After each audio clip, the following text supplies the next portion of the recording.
New Thought Media Network. We are a global broadcast network of positive music, media, and entertainment, inspiring humanity's evolution along the journey of enlightenment and creating a world of love, peace, empowerment, and prosperity for all. New Thought Media Network. Positively inspiring.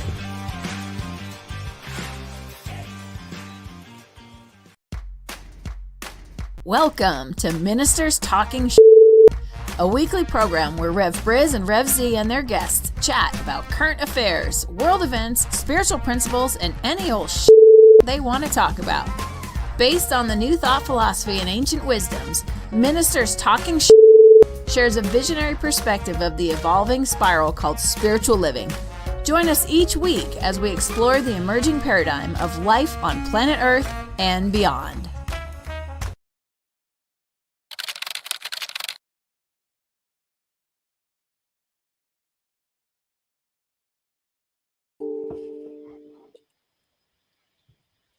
And hello again, dear ones. Rev Briz with you over here. Rev Z right here. And I am Rev KC Taylor. I use they, them pronouns. And this is Ministers Talking Shit for Friday the 10th. Is it the 10th? Oh my God. It's the 10th of May. Where is May gone already? Yeah.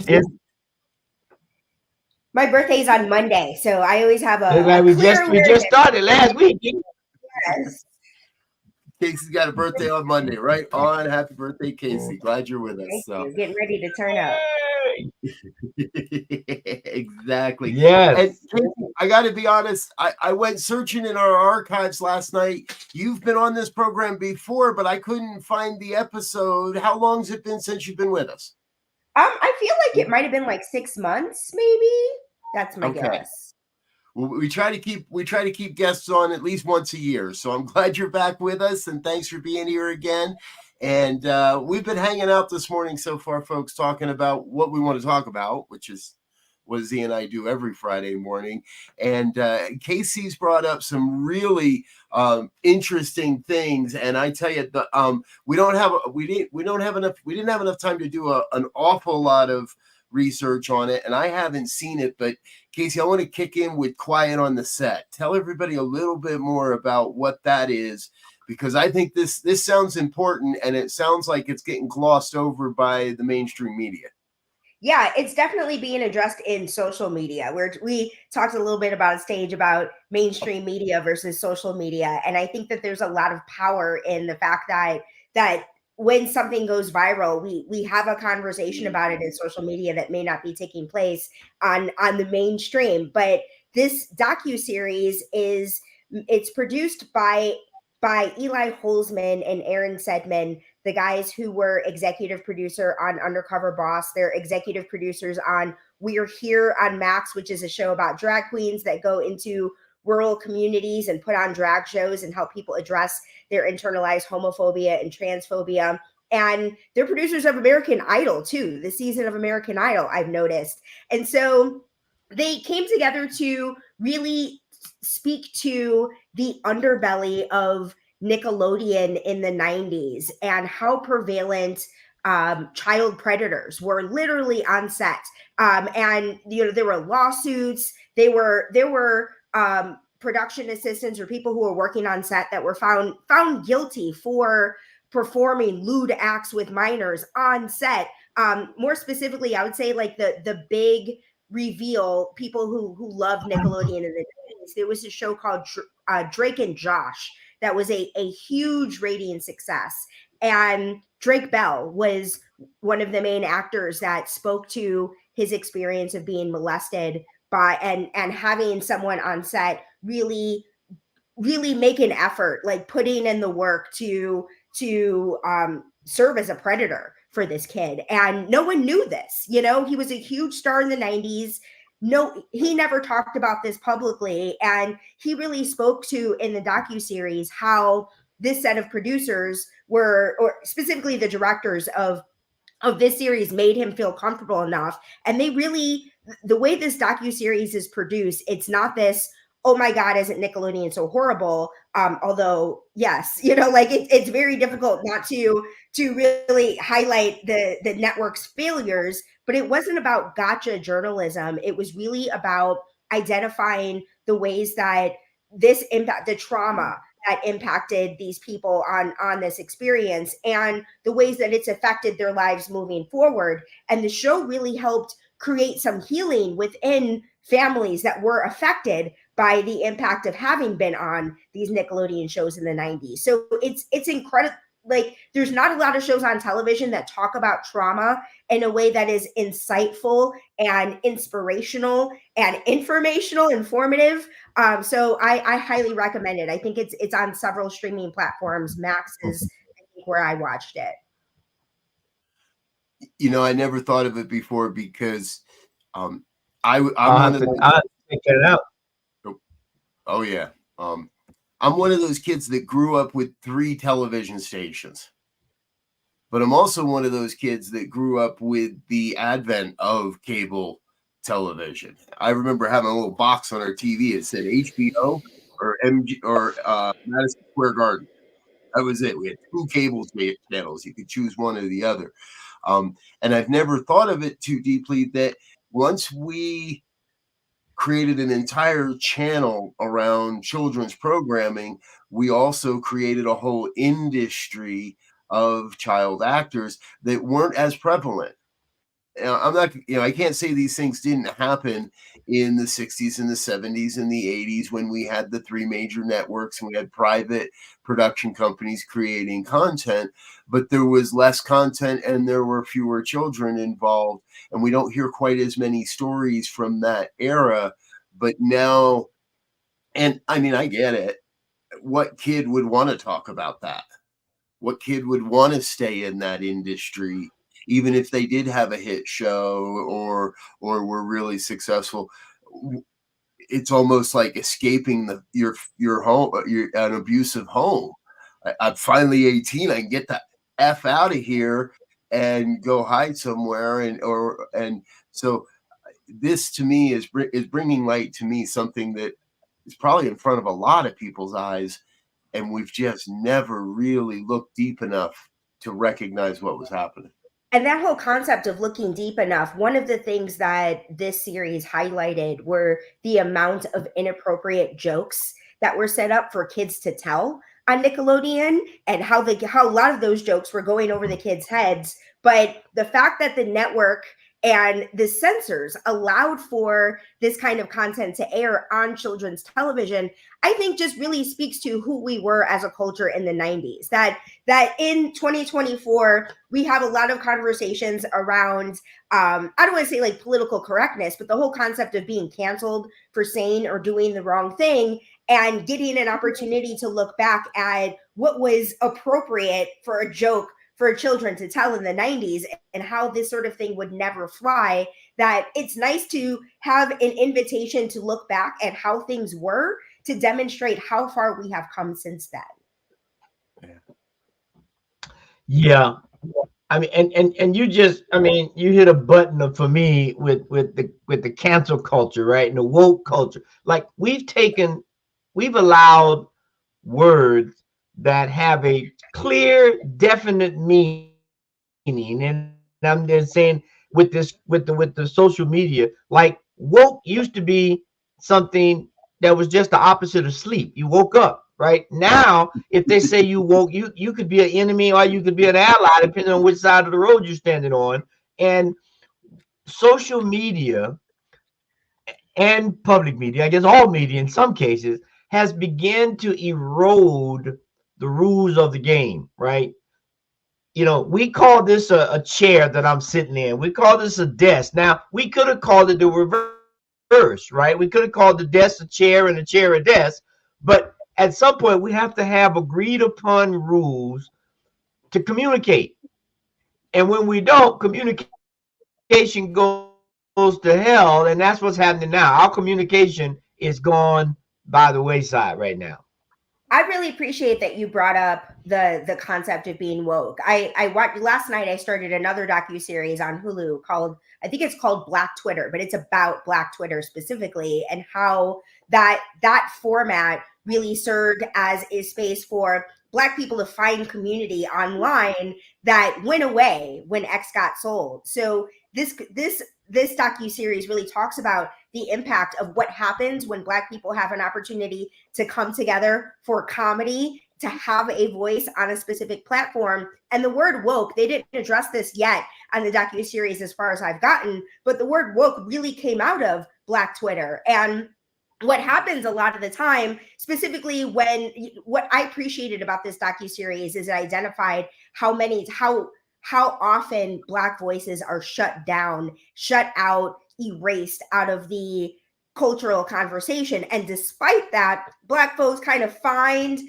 always find a way. Like resilience is a quality that's associated with the Black community as a result of specifically American culture always finding ways to make it harder for Black people to live our best lives. And so Twitter was just, was this space for that to happen. And because Black Twitter was something that the mainstream media didn't understand, didn't know how to access, weren't following, and weren't able to keep track of what was going on there, that this term of being woke meant something very different. But once it became a conversation that the mainstream media started to have, it was morphed into becoming something completely different than it was never intended to be. Black folks were no longer involved in the conversation around what it means to be woke, where it came from, what the intention is behind it. And once the intention and the people who created it are edged out of the conversation, it turns into something else. And this is just kind of what we've seen throughout our history as a country. Yeah. Everything I can find points directly to exactly what you're saying, and it's legislators and media that co-opted the phrase. But everything I can find, the word woke first started being used in what's known as African American vernacular English. Yeah, go ahead and say that 5 times fast if you have to. But it was just an awareness. It was an adjective to describe being aware of what's really happening, and how social issues are being treated and spoken about and viewed, and the media and truly media and politicians got their hands on it, and now it means exactly the opposite, or most people think it means the exact opposite. Excuse me there. So we shouldn't say most. Can we say most white people think that? Yeah, we can say that. Most white people, most Black people don't think it means what they want us to think it means. Yeah. And here's the challenge, right, if you will, is that's what happens very often on all subjects of importance, right? Because being aware is an important thing in an environment where things are happening in nanoseconds, right? But when you begin to change the vernacular of words, you can create confusion, and you can begin to supplant ideas and people and everything to and I don't want to be a conspiracy guy here, but hidden agendas can begin to be played out when I begin to flip the meaning of words and the intent of actions by following that. And why wouldn't you want to be awake? I don't want you, if you're driving a car, I want you to be awake. I don't want you to be asleep at the wheel. I want you awake at the wheel.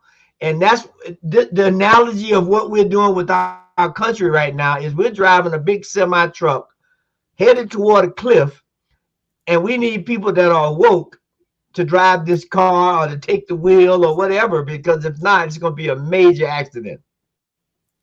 I appreciate you. I think we're already in the accident's already occurred. Because what I'm thinking, when you said we need someone to take the wheel, like it made me think of that saying of Jesus take the wheel, that as ministers, what we get to do, what we get to know is that despite all of the things, the challenges that we are facing in the world, that God is bigger than all of that. That we may not know how and when this semi truck is going to get turned around, when someone's going to stop this inflow of accidents taking place over and over and over again. But what we have to know is that the destruction is taking place for a reason. And one of the things that I really like about the concept of deconstruction versus construction is you cannot build on top of old things. Old things got to get torn away and cleared away and moved to the side for new things to be created. So we are not the ones who gets to decide when destructive experiences are holy. When we believe that everything is holy, we get to understand that all of these accidents taking place are part of the divine order, and that spirit is always in charge and is always going to bring the right person to the right spaces in the right moments to steer this ship around at the right time. Divine timing. Well, but what we have to do as well, and I agree with that 1,000%, because cause and effect are not always closely related. And we now live in a culture where everything is immediate. We assume things to happen or change immediately. And we have to begin to give stories, give anecdotes, give information that let people understand that life is a process, and process takes time. And so we don't want you to get caught up in this immediacy of things, because when they dropped Agent Orange in Vietnam, it was an expedient thing to kill foliage for a war. But it was only years later that they learned about the cancer causing agents that were part of it. And now, long years later, people are being affected by that. So that cause and the effect were way, way apart. And we're doing that now with information. We're doing that now with the way we educate. We're doing that now with all these things that are going to affect the long range. But we understand that, okay, there's a process in place and it will work itself out. But we have to understand what that means so we can put ourselves in the right place. I appreciate you mentioning that concept of the expectation of immediacy. At Spirit Uncensored, I host a weekly space called the Badass Spiritual Playground on Tuesday nights, and on Wednesday mornings, we do a version of it called Civics Edition, where we have a conversation about cultural, social events and finding the lights, finding the spiritual truth of these challenges. And last week, it might have even been this week, we talked about the protests happening on college campuses around the Israel-Palestine conflict, and how across college campuses, college students are advocating for a divestment from the war. And Joe Biden says, no, not doing it. Y'all can camp out as much as you want to. Nothing is changing about this policy. And in the Badass Spiritual Playground Civics Edition conversation, someone in the group was talking about how frustrating it is that there's been no movement. And I pointed out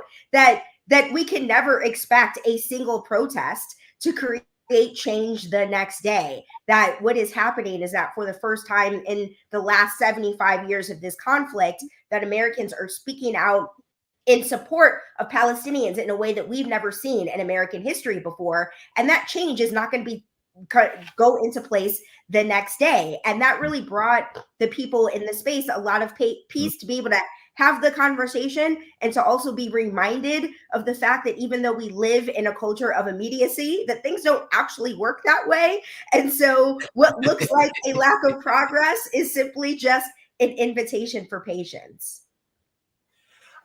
I appreciate that piece, and I love it, because I'm watching this same scenario unfold in policing and in the online auditing, online auditors and YouTube police auditing. And there's a rally cry.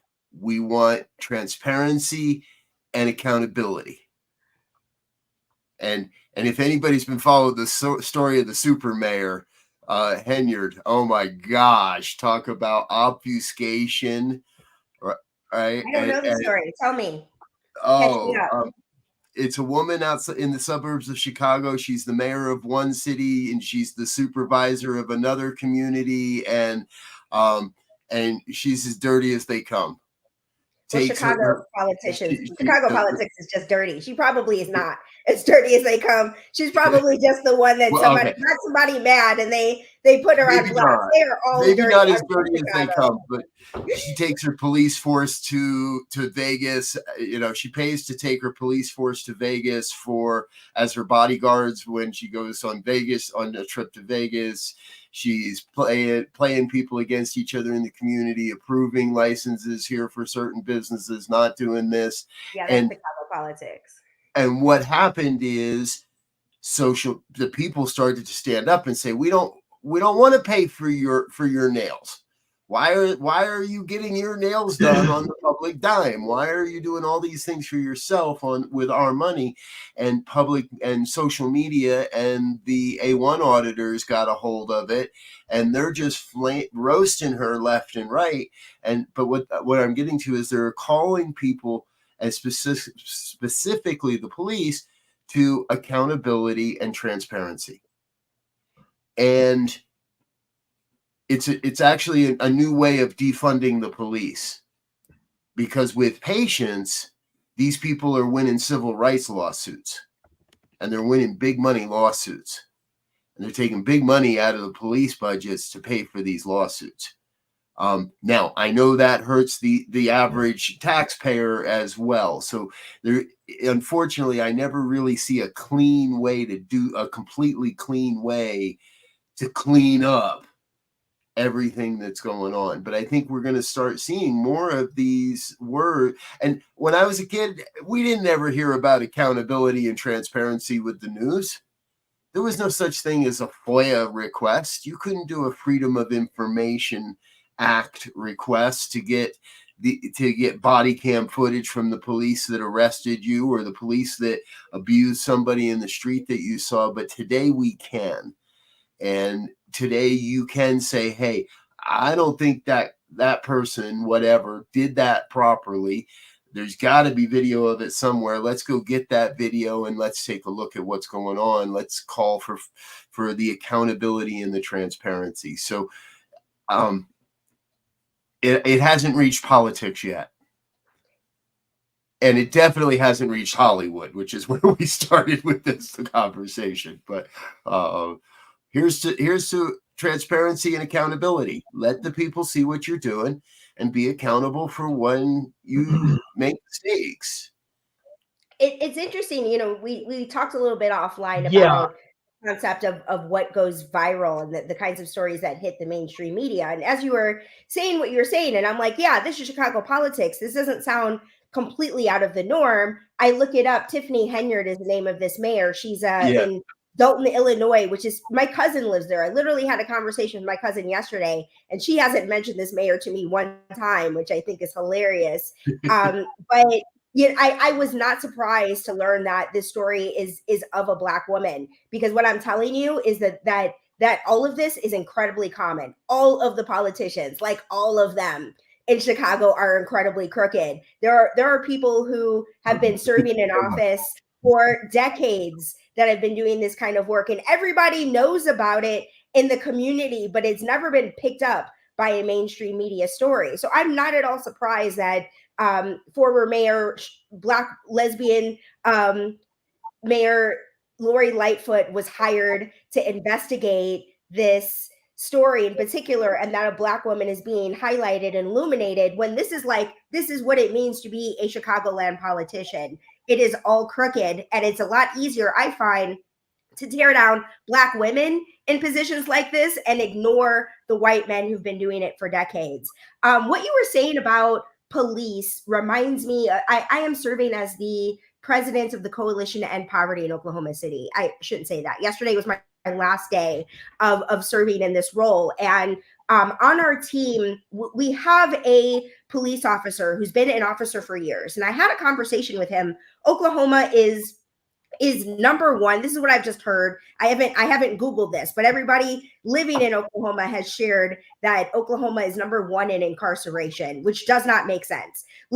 Coming from Chicago, I've seen what the crime situation looks like here. I work at a homeless youth shelter. There is no reason for Oklahomans to be locked away at the rates that they are. And I've had a fair amount of my own encounters with the police force here, knowing people who've been locked away for extended period of times for things that it did not require them to be treated in this way.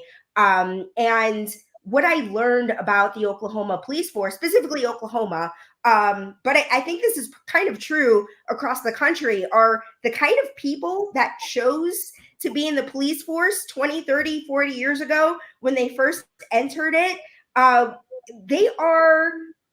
There are people who want to lock people away. That's their intention. Their number one goal is to clean up the streets. And we were talking about the 90s. That 90s politics was all about law and order, and the crime bill that led to the mass incarceration industrial complex started in the 90s, and we're still living in the impact of that. So the whole concept of dismantling the mass incarceration prison industrial complex is like, the fact that it's modern day slavery taking place, that's not the police's fault.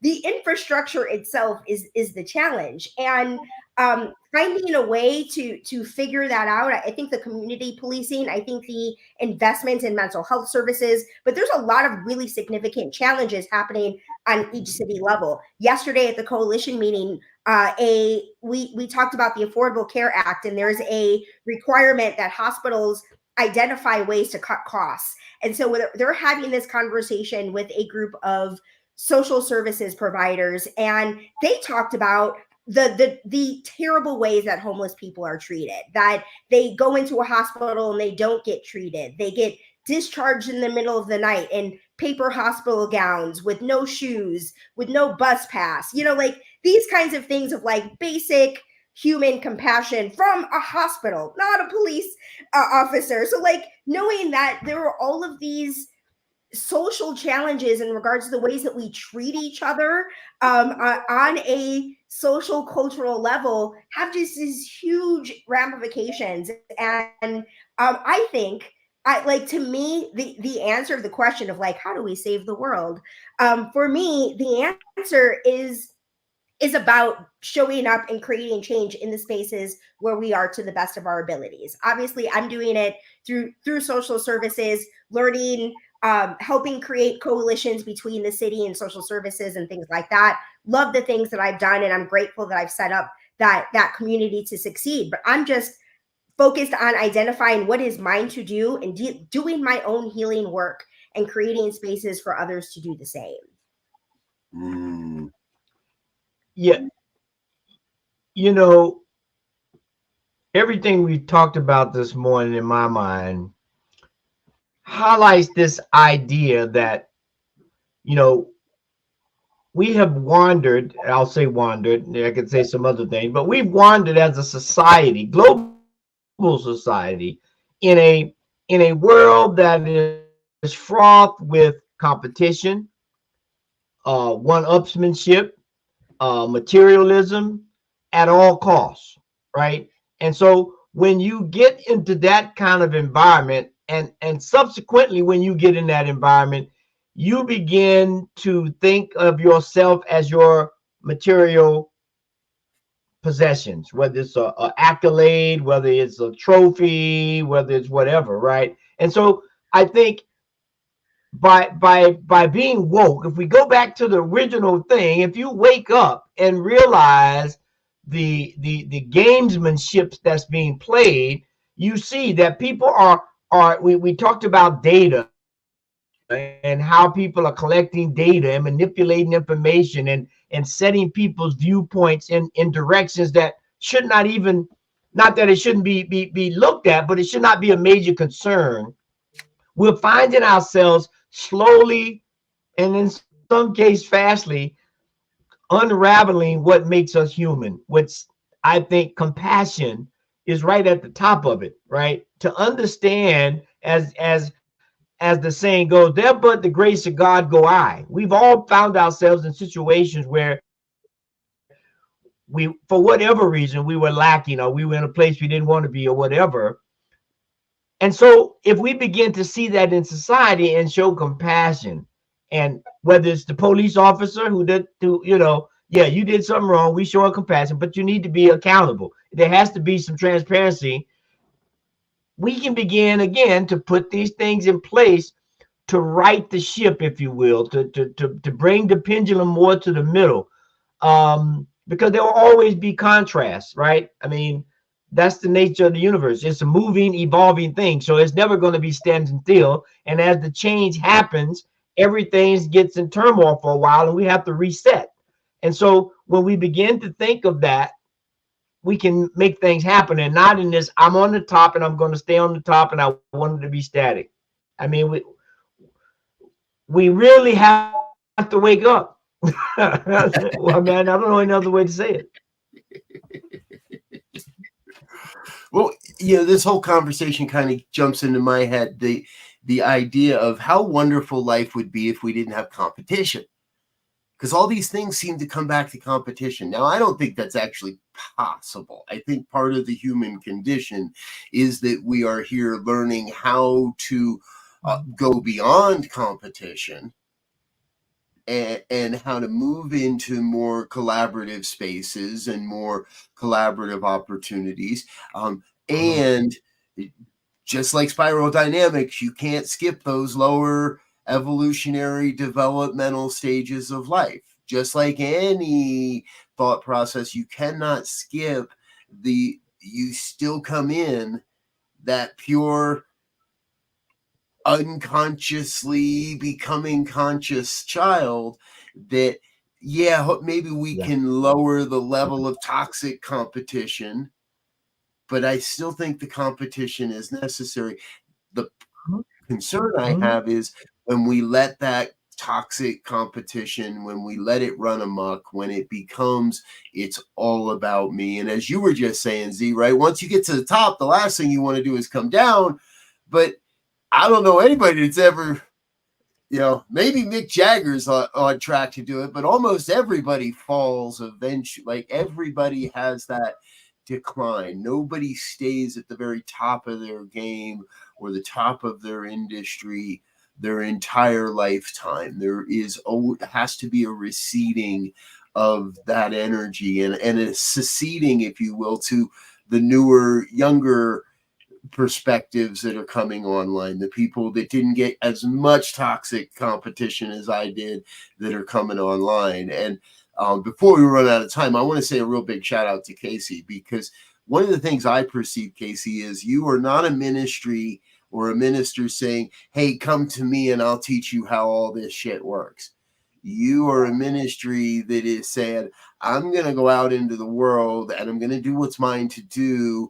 And I'm not going to preach and teach you science of mind or new thought, but I am going to live and demonstrate new thought and science of mind every day of my life in every aspect that I do.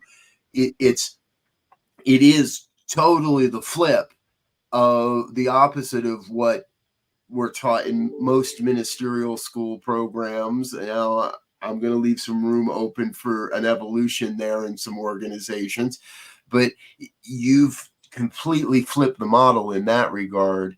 And I think gone back to a purer, more pure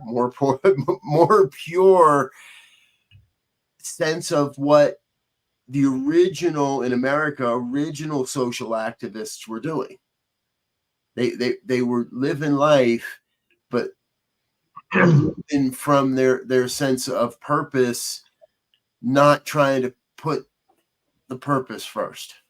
When you say original, you were talking about social activism, but something that's been really coming to my mind, especially as you're talking about competition, is this book I'm reading called Braiding Sweetgrass by Robin Wall Kimmerer, who's an indigenous woman who talks a lot about how what indigenous culture was at the time that the United States was colonized, and that this concept of competition is a colonialist concept.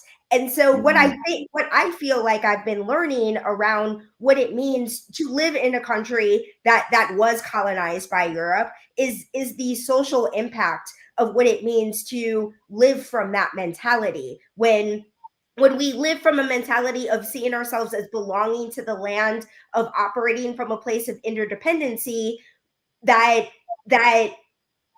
it's a much healthier place versus living in this place of disconnection from nature, disconnection of our food sources, disconnection of seeing the interdependency of life. So a lot of us are feeling alone and lacking a sense of belonging. Social media is creating that space for people to find community, but in reality, that sense of disconnection is loud and clear. And the result of it is, this is what happens when colonialism wins, when the person with the biggest gun shoots all of the people that are preaching to live from the land and are living by example. And so I feel like we're in the early stages, of very early stages of a cultural shift and cultural conversation, where we are starting to recognize, the people who come from a colonial mindset are starting to recognize the value and the beauty of what indigenous culture has been all about, and recognizing that there's an opportunity to really take, I don't want to say take, let's say find inspiration from what was done in within these cultures in the past, and finding ways to navigate and move forward together as a culture from taking those lessons and finding that connection with nature that we can never disconnect ourselves from. It's where our food comes from. It's how we live, our carbon dioxide. We need nature to be able to live. And so being introduced to the value and the significance of interdependency with nature and each other, I feel like is the shift that we're not anywhere close to, but I think we're starting to have that conversation, and we're just in the early stages of it. Well, we have to come to the real understanding that we come out of the earth, right? Not to the earth, right? So whether we want to be interdependent with this planet or not, we are. That's why they suggest, if you're not eating properly, you need some vitamins with some iron and some magnesium, right? Oh, you mean rock? Can I just go eat rocks? Well, yeah, kind of, sort of, but it's an indication that there is an interrelationship. There's a symbiotic relationship between us and everything around us, right? And so when we begin to forget that, food sources, I'm watching a couple of things on food. So now we've depleted stuff. We don't get it in the food, or we don't eat properly. So now we have to take the vitamins to get those rocks that would normally be synthesized into the plant.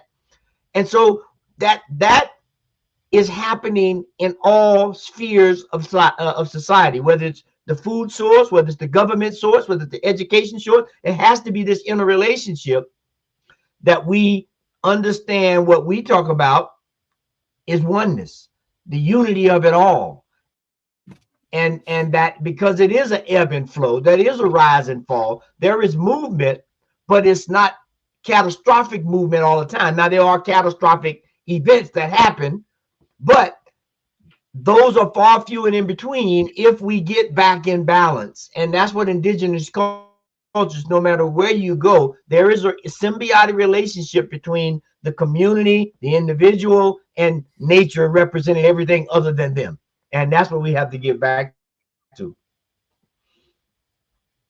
I just read a book recently, and I forget which If book. we want to survive.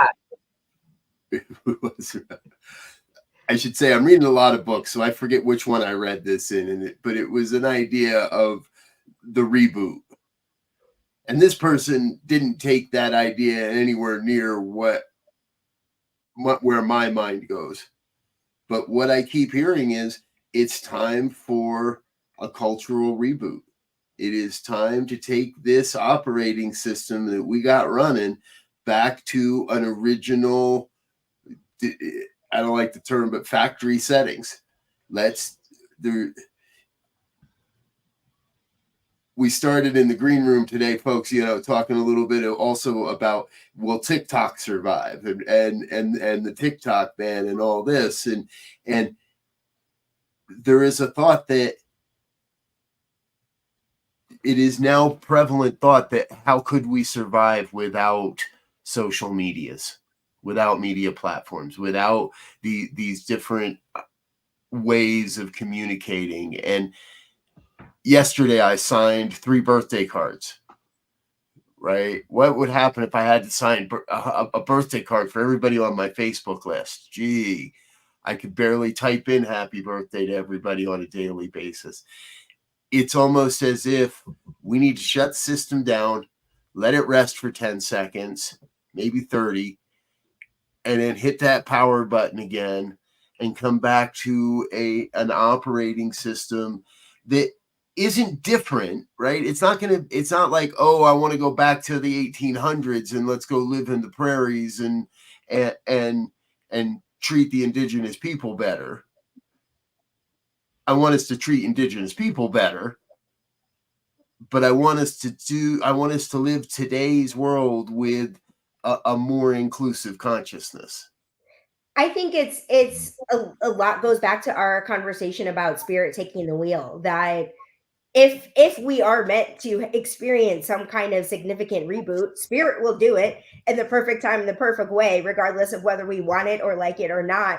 But I genuinely believe that the reason that we are experiencing all of the things that we're experiencing as a culture has to do with the fact that the internet exists. We've talked a lot about mainstream media versus social media. And what social media is that everyone has a voice. As long as you can understand the algorithm, there are definitely some challenges around that and the way that social media is designed from platform to platform. But theoretically, arguably, whoever has the most significant content wins. We talked about Black Twitter and how this community was really formed out of this platform. And so what has happened is that we've collectively been able to have a conversation that we weren't getting to have before. I can say with me specifically, I've talked about this before, I think on this show, about my experience of being mixed race.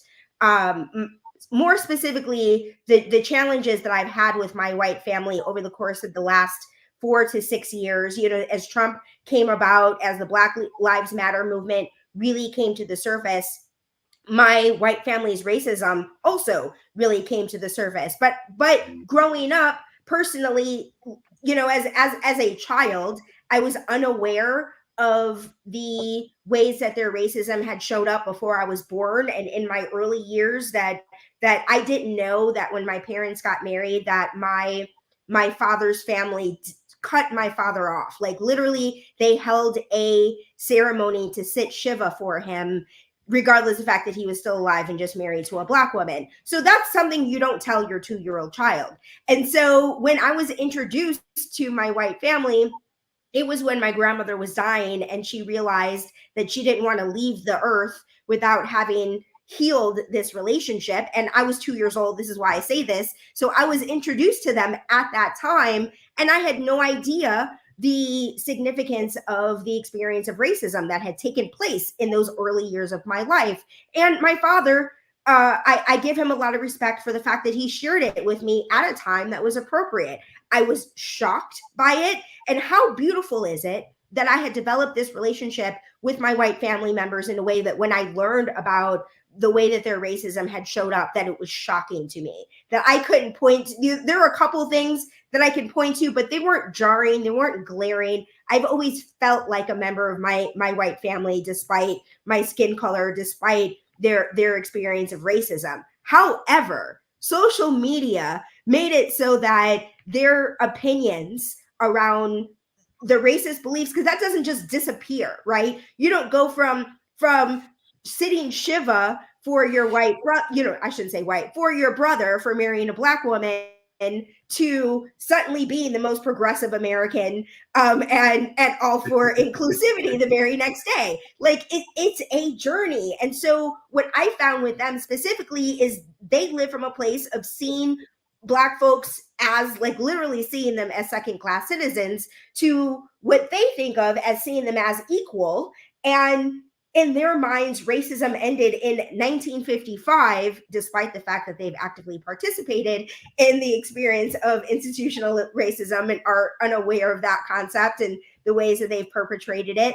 And so all I'm saying is that I've had the gift, though it hasn't felt like it sometimes, of having some very challenging conversations with my white family that I would have never had in social media if social media didn't exist. And so I believe that we are having conversations collectively as a community with our coworkers and our neighbors and the people we went to high school with, and having conversations that with people that we would have never had, and learning things about who we are as a culture that we would have never known. And now we're in the messy midst of, now that we know what everybody believes, what are we going to do with it? And that question, I think, is where we're sitting in 2024. Reverend. Right on. Thank you. Very well stated. Thank you. Thank you. Thank you. Folks, we have run overtime already, and this show is known for running overtime, and we've run over that time. So we're going to have to break this up. But Casey, I know I can speak on behalf of my brother Elzia here. We do hope you'll come back again sometime. Oh, of course. Yes, absolutely. Yes. And we're not going to wait 6 months to invite you back and have another conversation. We'll make that happen a bit more rapidly this time around. So folks out there watching, thank you so much for being a part of what we're doing here on New Thought Media Network.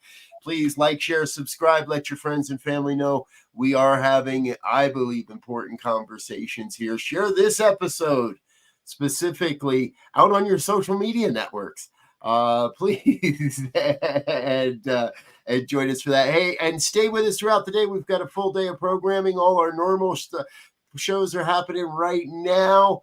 Get Rich 101 with Sekou Writes. Morning prayers are at 8:15. 8:30 is the morning sip with Rev Elzia. 9 o'clock Spanish language programming. 9:30 Spanish language prayers.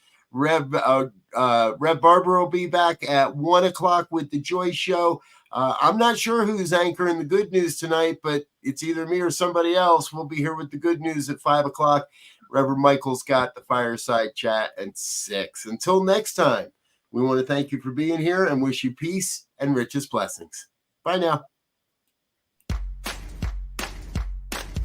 And thanks for listening to this week's episode of Ministers Talking. We'll be back again next week with more commentary on current affairs, world events, and any other our ministers want to talk about. And if you found value here, please share our with your friends. Until next time, peace and blessings.